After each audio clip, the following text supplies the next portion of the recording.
The President has also demonstrated considerable openness with civil society, non-state actors, and even gone out of his way to solicit their partnership and policy inputs with respect to the implementation of Ghana's Sustainable Development Goals,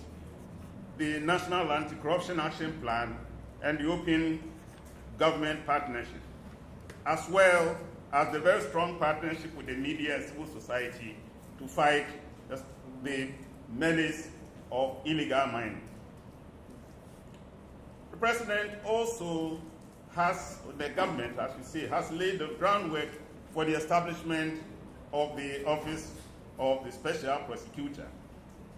and ultimately passed the legislation to back the office and now nominated through the Attorney General the first occupant of the position of Special Prosecutor. The administration also gets credit for the substantial increase in budget allocations for key governance sector institutions. For instance, the audit service allocations, budget allocations went from 140.6 million cedis in 2016 to 278.9 million cedis in 2018, in the 2018 budget. Parliament has moved from 255.9 million in 2016 to 406.2 million in 2018. Same with the Attorney General and Minister of Justice's office, from 30.5 million in 2016 to, from 74.7 million in 2016 to 110.4 million in 2018, and so on. To us, all of this indicate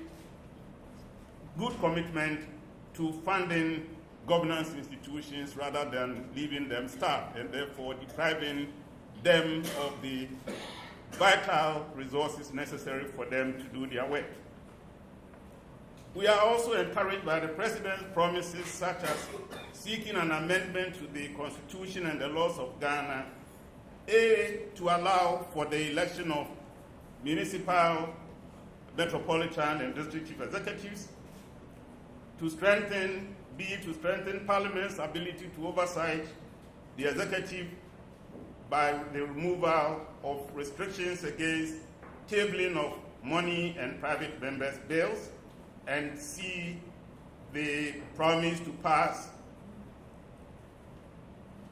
a code of conduct for public officers law and maybe reform the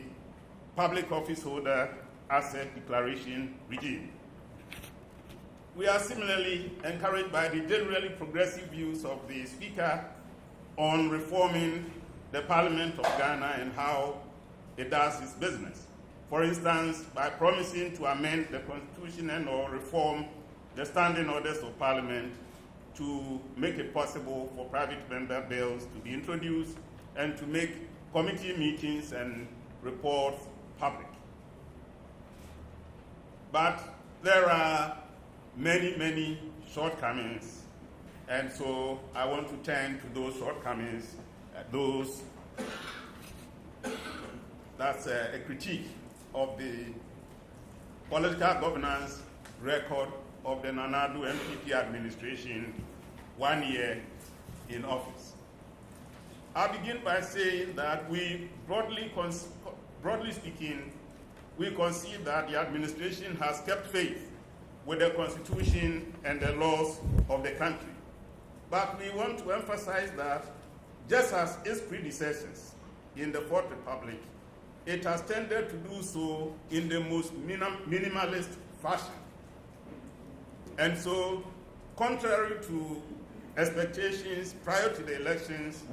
and its immediate aftermath,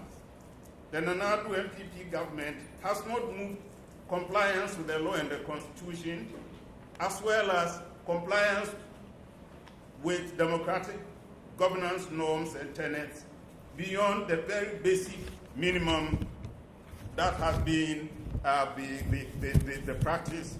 the status quo ante-practice. Thus, for instance, the President and his ministers duly fulfilled their statutory obligation to declare their assets to the Auditor General, apparently on time. But they kept strictly to the minimum required by the law. The President chose not to voluntarily disclose his assets publicly, a move which would have raised the bar for future presidents and raised the bar for his own ministers beyond the minimum required by the current law. That is to say that even though the law did not require that President discloses, the law would also not have prevented the President from choosing to do so, and we are disappointed he did it. Similarly, there has been no change in the manner in which the President and ministers choose to deploy the vast discretionary authority the Constitution and the laws of Ghana allow the President and the executive branch. We saw this unregulated exercise of discretionary authority very much on display when the government failed to pass legislation to back a signature free senior high school program. If it had done that, among other things, it would have enhanced cross-party support for the program, and in our view, it is always good practice for policies that are going to draw on the exchequer, on the public purse, to be backed by law. By failing to do so, this apparently popular education initiative has repeated the same mistake that the Akufo administration made in changing the duration of senior secondary school education from 3 to 4 years by fiat, only to be reversed by the Mills government, also by fiat. Indeed, in this administration, the winner-take-all approach to politics, the politicization of the public service and public service appointments has not just persisted, but appears to have been intensified as well. The Akufo-Addo NPP government undertook wholesale removal of incumbent CEOs of state regulatory bodies, state corporations, trust councils, and then also dissolve all the boards of those agencies and replace them with people from the president's own party for the most part. Among other things, this kind of development tended to leave a very dangerous oversight gap,